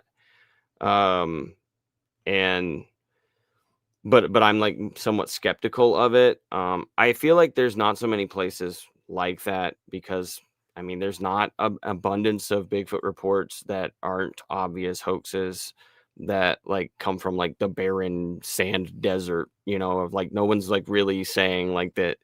I mean, and I could be wrong because I'm not engaging with the online Bigfoot community every day. But when people are like, yeah, they're right out here in the barren red rock of Utah, or they're out here hanging out in Death Valley, like it's easy to kind of rule out that because you don't even have like animals that are somewhat comparable. Like there's barely enough of an ecosystem for a jackrabbit, like much less a bear or a Bigfoot or something bigger. But I think what I've looked at is sightings and population density and how they might create this false perception of data. In an area that I'm critical of, or two areas that I'm critical of, is the Everglades and Colorado. I think that there could be something there. But I think that the data is a bit skewed because it's human occupied. It's very human population density is on a whole nother level than somewhere like the Pacific Northwest or I think there's definitely a higher up north. There's a higher count of Bigfoots in the PNW than there are in Florida, like you said, because Florida's more populated. Mm-hmm. I think it's the theory is it's different people seeing the same family, like family members of each group. Right. We've talked about that misconception of how it could be a few Bigfoot seen often, or it could be, there's also with the explosion of more potential witnesses, the chance for misidentification or deliberate hoaxing is also like extremely high or higher than in an area where, I mean, maybe not, I guess, like, but it just, I guess it's, I think with the accessibility of areas like Florida and how like, an urban environment has more crossover, there's more potential for that dishonest narrative or that misidentify, like uneducated narrative to kind of take hold and give itself like its own life. I don't know if I'm making too much sense there, but it does. I mean, the skunk ape really grew, that whole narrative and the whole idea stemming from even way back with what's the name of that famous shot of the skunk ape? Or the Mayaka. Yeah, the Mayaka one that just blew up, right? And then you got a series of sightings kind of off of that. So it could have stirred something there, but are they still there? Has human encroached so much, or is there still huge Everglades? And do they live in the Everglades? Do they live in the swamp? I think, I don't know, man. It's like, bears do it, so I think a Bigfoot could do it, and there's deers down there too. So it's all these ungulates that aren't water adapted by any means. They live in the Everglades and they survive. So because of that, I do think there's Bigfoots that could survive down there too. But again, I just don't think the population is high as people think it is. I don't think the population is high anywhere. No, well, I feel like if you were to like put all the encounters that happened just in the state of California into the state of Florida, it would be actually overwhelming to the state of Well, Florida. On for sure. But yeah, who's to say a lot of those sightings that are reported are real and stuff too? Right. And Brent, so what do you think about this whole show? What do you think about Mr. Mike? Yeah, Mike. Yeah, I'm sure he's still watching. Hi, Mike. Kind of awkward now, isn't it? You know, with the evidence so obvious. And kudos to Brian for finding that and bringing it to everybody's attention. And you know, it's not even up for debate. I mean, it's like, do we need more evidence to prove that he's hoaxing? I mean, we really don't. But this is just like another a home run, pretty much. And you know, I had a video about mentioned this in chat earlier. I had a video about Mike still up, and it has like hundreds of comments and stuff. And the vast majority are supportive, or they're like, "Oh, thanks for telling me." And you know, because some people are on the fence and they need that little extra information to push them over to reality versus, you know, living in someone's fantasy. Because that's kind of what we're doing, or what Mike's doing, is just creating this whole delusional fantasy. And it's going to be weird to see. I mean, the thing is he just doesn't even have to address it anymore, and it'll pretty much, you know, it'll always be there, but he can still go on with his little grift that he's doing. But at this point, I think it's very obvious that it's not like, you know, he's lost in the narrative himself. No, he's actively out there, you know, hoaxing. And if he's getting money for it too, and like people donating money because, you know, they think what he's doing is real and all that stuff. I mean, that could be like fraud by deception, and, you know, who knows? I mean, I don't know, who knows, but it's a good show. You know, kudos to everybody for yeah. I mean, but yeah, it was a good show. I mean, you know, shows like this need to happen. I would hope that more people, you know, even the story channels would discuss this and really kind of get this out there. So it's like you know, we're all on the same page with it. So we don't, you know, just so it's just out there for everybody. So I think you're the first one to actually do a show on this. Aside from Brian's done, you know, did his coming out with his findings stuff, but an actual commentary, you know, talking about it all and what the impact is and how that affects, you know, the newcomers into the field, because it's constant. We're constantly getting new people, and what do? They look up Bigfoot, and these big channels are the ones that come up first thing, and you know, they are drinking the Kool-Aid, unfortunately, and we don't want that. You know, we don't want them to do that. Yeah, but you know, you know, I used to be dedicated to like busting hoaxers and stuff, and you know, it does need to be done, but in the grand scheme of things, it doesn't really matter, because there always is a new influx of people coming in, and a lot of these people you can't disprove them, because we're in a subject that has no information that we can latch onto to be like, okay, this is what we can vet all this evidence or whatever coming against. So we don't have any of that. So, you know, what we have, in my opinion, is just there's a lot of you know, I don't mean to be rude or anything, but there's a lot of lonely people in the world that don't get seen, and I think that this is a subject where they can be seen, be somebody that they're not in real life. And you know, that's why I think we get a lot of this LARPing and fake evidence and stuff like that. It's just it fills a void in people, which, you know, kind of makes you feel bad for them in a way too. But you know, I don't really have a problem with the people who use this subject for whatever reasons, just as long as they're not grifting or, you know, doing like nefarious things where they're like Mike, for instance. I mean, his response, did you guys, I didn't catch the first part. Did you guys play or show his the messages Mike sent? It's like, man, dude, nothing about the mask really, you know. It's like trying to, like, you know, counter the mask. Oh no, XYZ. No, it's just like you take personal attacks at him. It's like, man, that shows a lot about his character right there, where he doesn't really address. I mean, his addressing of the mask is such a joke that it's like that's the best he literally can come up with. That was it. And it's like, I can understand. I mean, if I was him, I wouldn't know any other angle either, and except for something as stupid as that. And but this is his legacy. Due to social media and stuff, information like this is getting out and it's more prominent. Like Tate was talking about earlier, 10 years ago, man, this stuff wasn't. You couldn't even really talk about this because you would get flooded with hate, and there wasn't really that many resources out there. But now things are really starting to change, and I think Mike is going to feel that more and more.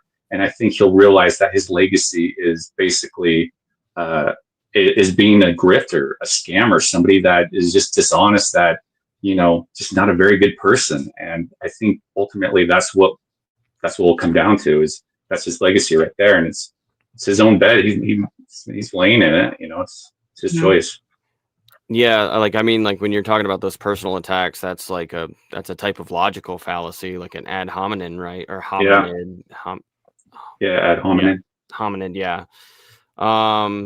But yeah, it doesn't add any substance or debate the material. It's just like bypassing that and attacking the other person's integrity and like through basic bullying, like trying to delegitimize an otherwise stronger point, or instead of facing it directly with a counter argument. Yeah, and I noticed that a lot of those hoaxers use bully tactics, like Mike, for instance, Paterson here. A complete bully. Like he's using all these excuses. Like Brian's just trying to make a name for himself.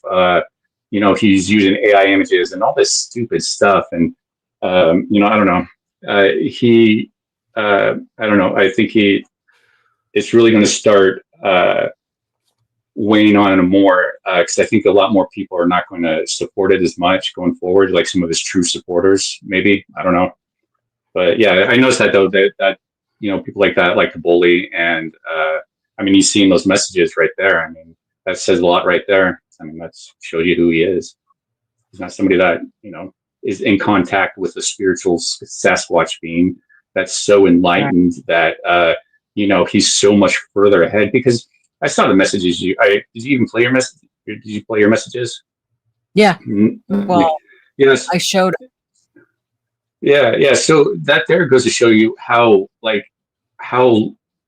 much he looks down on all of us, because he thinks he's way up here in this high vibrational state of mind when he's actually like at the very bottom, and it's just really bizarre how he himself can't even see that. And but yeah, man, that's sums up Mike right there. Mud thrown at one Bigfooter. Well, that one Bigfooter, 1,000 followers who are falling for this. And so, go ahead.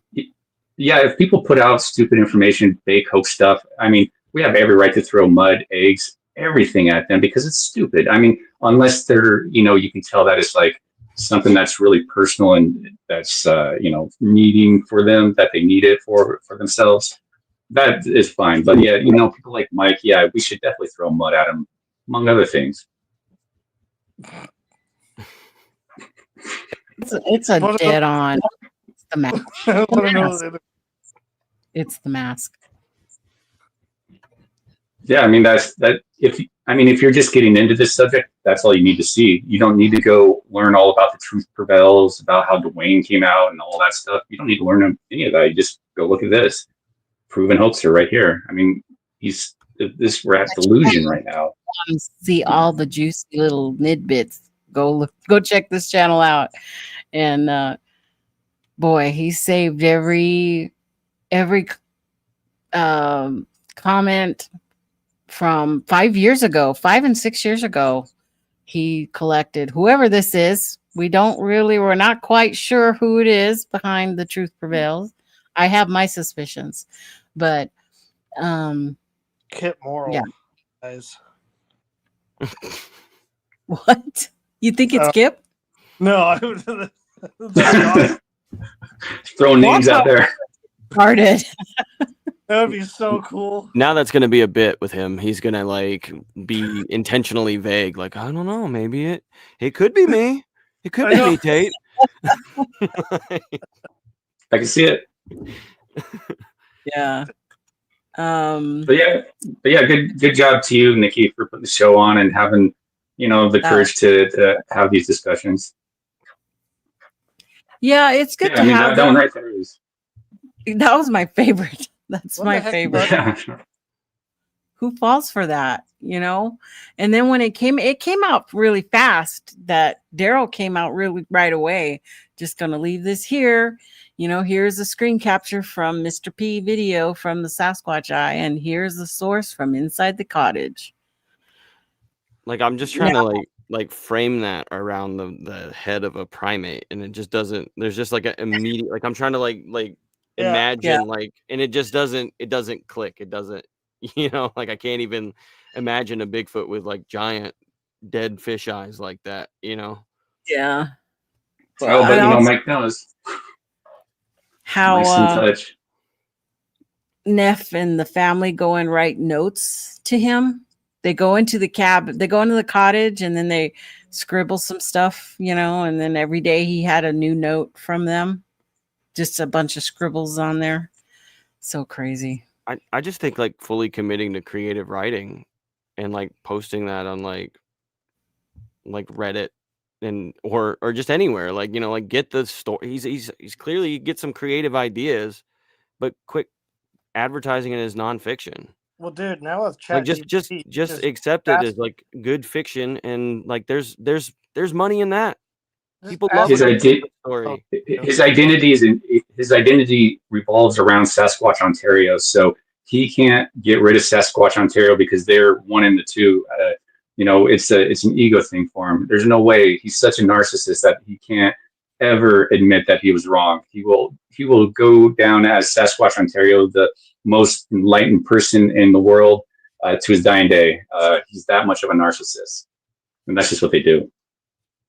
And that's what he believes. He's been enlightened. He believes in the Pleiadians, this thing right here, where the aliens have come down and they put their seed onto everybody, and Bigfoot are the Pleiadians. They're we get them at the quick trip around here every now and then. They stop through. You said Pleiadians? Pleiadians, yeah. I thought that was like a Pleiades following. That's what Pleiades called. Same here, like a cult group. That's the first thing I thought of too. Damn, you got a cult group? I want one. Valir. I guess I'm thinking that I just watched a little bit of the beginning, because you know what? The video actually has connotations of like being hypnotized. It's got that music in the background, and the voice is very soothing, and it's very hypnotizing to watch this video. And it's got all kinds of graphics and stuff going on. So I think it kind of like hypnotizes you. And so I stopped watching it, but it was pretty much getting at that whole bit that you have to be in a better place, a higher place to see them and to experience these experiences and all that kind of stuff. It kind of makes me want to experience or experiment with something. People will try the spiritual approach to be next to a higher power, but I kind of feel that way with like a good meal. So I wonder if put out vibes from my view of how good like a barbecue brisket is while camping, because everybody knows food is better while camping, and then that is like a godsend. So there's got to be some kind of spiritual connection with the food you're going to eat when you're camping in the woods, and put that energy out. I don't know, maybe. Hey, I used to know a gal who every time she went squatching, the first thing they would do would put like 3 pounds of bacon and onions in a big old thing, and they would cook up bacon and onions, because they said that's good energy. I was like, that'd bring about all the animals, probably all the bears and raccoons, and everybody would probably come in just for that smell. Not like literal, they could smell the food sense, but like they could just sense your vibe.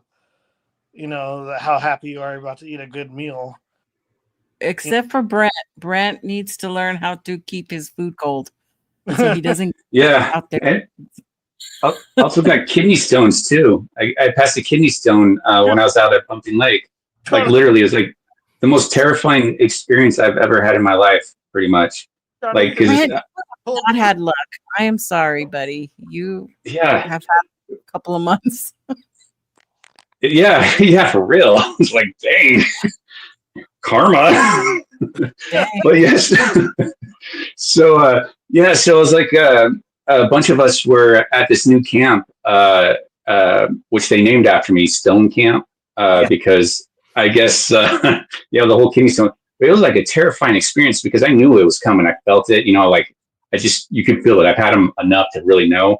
And then it just started coming. I'm like, holy shit! And I was like, we're all out by the camp or by the light, you know, because you can have a campfire. And it's just like I was having a hard time. It's like I had to go lay down, and you know, everybody was so cool. Alex, all them, you know, were very nice.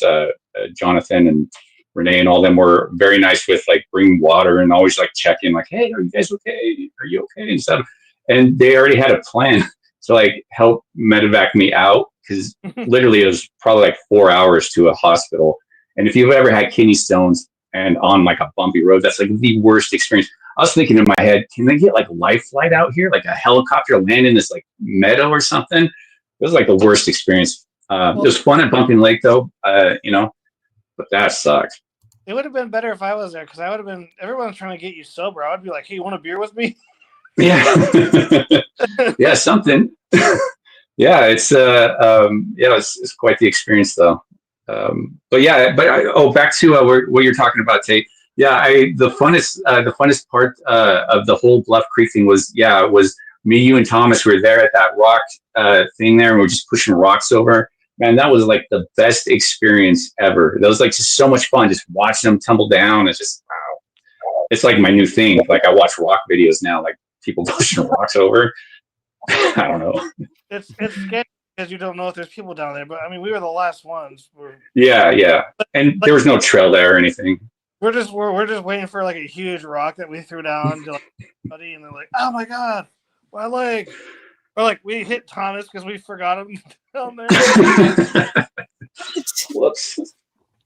We've done it in Bluff Creek a little bit ourselves because we have to clear the roads a lot out there, and we've thrown some huge rocks that really get the momentum, and we'll go for like close to a minute, and we're just like always listening. I'm in my demented state, you know, I'll be listening, and I'm like, what if we hear like a meaty chunk sound, and then like something crying out in pain, you know, like, and what is how we solve the mystery is we're just being a couple of jerks, and then all of a sudden just take away like half of the shoulder of something, you know, like from a rock going down a mountain. There's our DNA.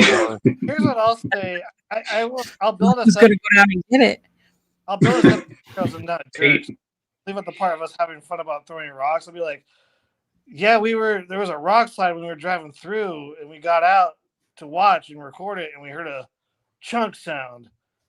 I'll leave it. That's just the That's what we say. But that's what everybody does, right? With a legit story. I think so. Who is this? Who are you? I thought I know who you were, but BDP 1976. Orleans fans. Well, Saints. I mean, I don't. Falcon. I don't know, man. It seems like kind of like one of those base was like, okay, like where, how?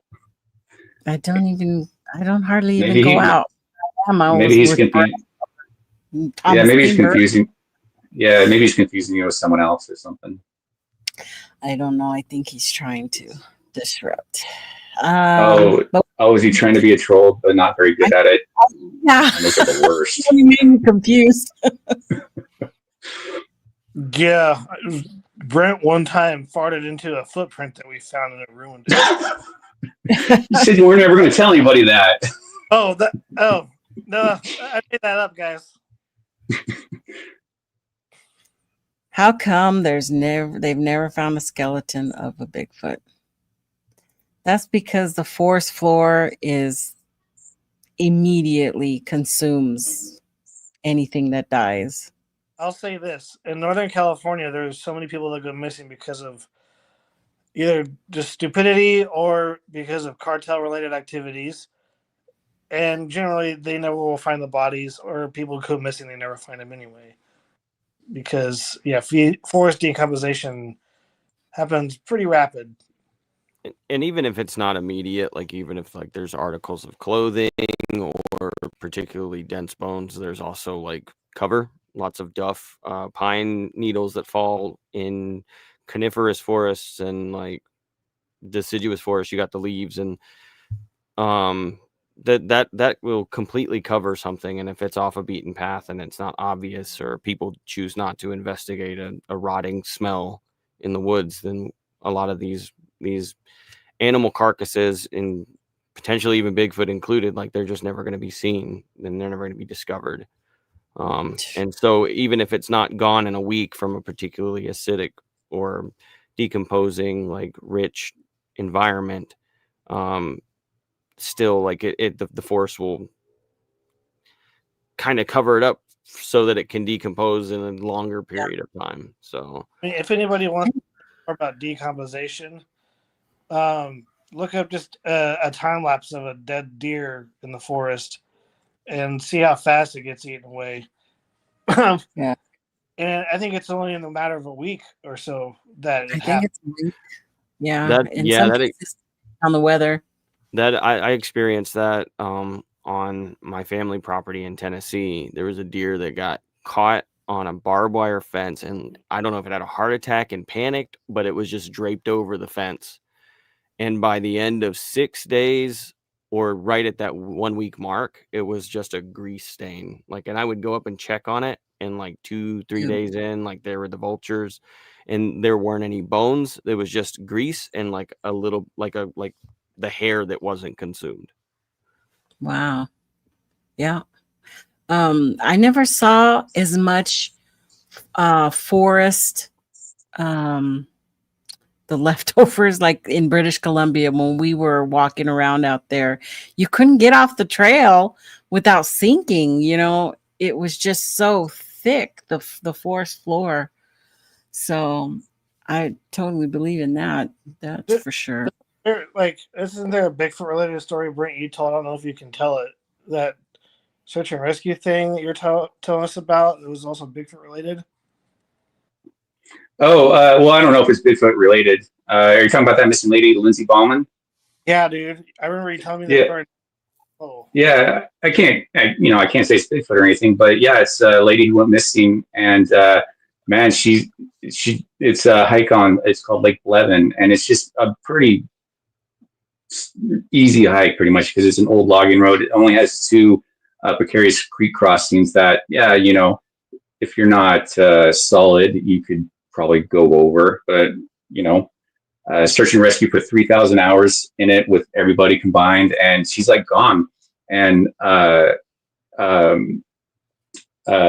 the search and rescue dog only went like halfway to the trail, or to the lake there, and then turned around, and all her stuff was still at her camp. Like, she had these drinks cooling in this like little runoff area, and her sunglasses, her phone, and all her stuff was still at the camp. So it's just like she just kind of like was plucked up from like a UFO or whatever. And so I went out there because I work with the families afterwards, and so I was working with the daughter. She can't really get up there and stuff, so went up there, and we couldn't find anything, couldn't really do anything. And then last fall, my buddy Cosmo sent me a video about this guy he has a YouTube video that just talks about missing people. And so he went up to where this lady went, and it was early in the morning, and this isn't a very well traveled area. I started having all these rocks thrown at him and stuff, and you can hear it in real time. You can actually see the reaction in real time, and it's like, man, that's pretty wild. And so we went back up there, didn't really find anything. And but yeah, it was an interesting place, interesting story. I don't know what happened to her. Like, it's still a mystery. I just talked to her daughter not too long ago to try it, because I had to get permission to get a FOIA request, and so Eric's doing that. And I don't know. Would like to go back out there and try and, because that's just out of all the searches I've been on, that's like one of the biggest, like, what the hell happened to her, because doesn't look like it was because there's mountain lions in the area too, but there wasn't any activity. And one of the first times I went up there, some of her stuff was still there. Like I have pictures of like, you know, her shirt and stuff like in the fire pit and that stuff, the fire ring and stuff. And like some of her stuff is still there. And it's just like really, really bizarre. Like it's just a really weird situation. And so I don't know. A lot of people go missing every year, usually because they fall, hurt their leg, hurt a leg, ankle, whatever. And they usually die from exposure or whatever, or something that they are falling in old mine shafts, like the old air vent mine shafts, which, you know, Yikes. if you overlay Pleiades clusters with these mine shafts, there's like a lot of parallels going on. And they actually found a guy not too long ago in a mine shaft that they found just randomly and stuff. So, you know, it can happen as far as that, but yeah, I'm rambling now. What else are you talking about? Didn't you have a video about that? Didn't you guys go up there and there was a little cabin in there? It was a really interesting place because the way the road sets and then it takes a curve and goes up. So there's a higher road on the lower one, right? It's like so it snakes back up there to 2 switchbacks, I think it is, and then then that's when it goes straight over. It's pretty much level all the way to Lake Blevins. That's where you get your first creek crossing and stuff. And so when we were back there doing a follow up to the guy's rock throwing event, the whole when I was out there, it was like, you know, it wasn't a well groomed trail or anything like that. It was just like nobody really went out there.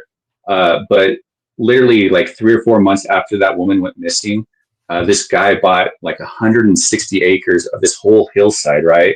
And he bought it for $200,000 cash. And, you know, because we were out there talking to him, and he's only allowed to build a like 100 square foot A-frame cabin. And but he spent like so much money plowing the road because it was an old logging road that turned into a trail that he turned back into a road. And so he talked about all the culverts and all the stuff that he's done. And he heard about the lady going missing, but you know, he hasn't had any experiences up there. He's rarely there. He does have a trail camera that's going.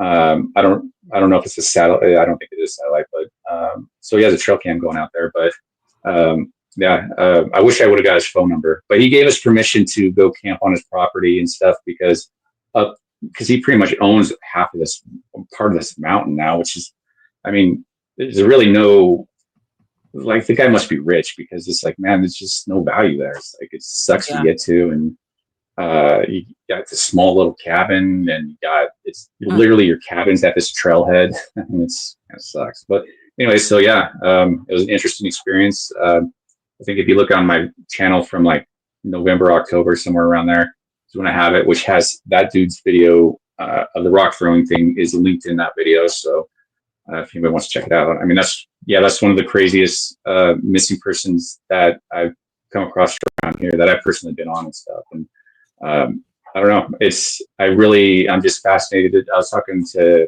Jonathan Brown earlier this year, and he wants to go out and do a video on it and stuff, which really got me really interested in, again, going over the notes and all that stuff, and waiting for the FOIA to come back and see what they kind of come up with. Because with talking with the daughter, they just, they didn't really give her any information. And she's, a lot of these people, they can't physically go out there. And so after search and rescue means their deployment, they got nobody. It's pretty much good luck. And, so yeah. It's a big area and a lot of animals. So who knows? Anyway, thank you guys for coming on and letting me know what your feelings are about this Mike guy and everything else. Tate, you have anything to share before we go? Yeah, nobody be a hoaxer. That's all I gotta say. Nobody be a hoaxer. No hoaxing allowed. How about you, Ron? Well, initially, I did want to just say that initially I got on this show because I saw the word Sasquatch in Ontario, and I went to Ontario just 2 months ago and went to an area, did my research, honed in on some stuff, and got some interesting recordings. But I know that the hour's late, and I know that we were wanting to deep dive Mike and stuff. But we can have you back on. There's We can definitely back some on. interesting stuff. I'm trying to like deep dive and do more of a comprehensive like peer review. I'm not getting too many takers right now. But I'm impressed with some of the finds on the audio. But I can talk about it later. Nice. That sounds interesting. Brent, you got anything coming up or anything? No, I just wanted to say hi to Mike Paterson and be like, hey man, is this kind of awkward? Like, I don't know, like being exposed like this. That's all I really want to say was hi to Mike. Okay. Well, you guys, tonight we heard from Brian King Sharp about his investigation into the mask behind one of the Sasquatch Ontario's most famous photos. Whether you believe this proves a hoax or you think there's still more to the story, the important thing is that we keep asking questions. This channel has always been about the truth and finding answers. Hoaxes only take away from the real work being done in the field and cloud the public's perception of what Bigfoot research is really about. By shining light on questionable evidence, we protect the integrity of the search for Sasquatch and give space for the good, credible research to rise to the surface. So at the end of the day, Bigfoot deserves honesty, curiosity, integrity from all of us. So let's continue searching together. Chat, thank you for being here and supporting me and joining us here at Sasquatch Secrets. So until next time, keep on the squatching, and we'll see you in the next chat, everybody. Good night. ABBA.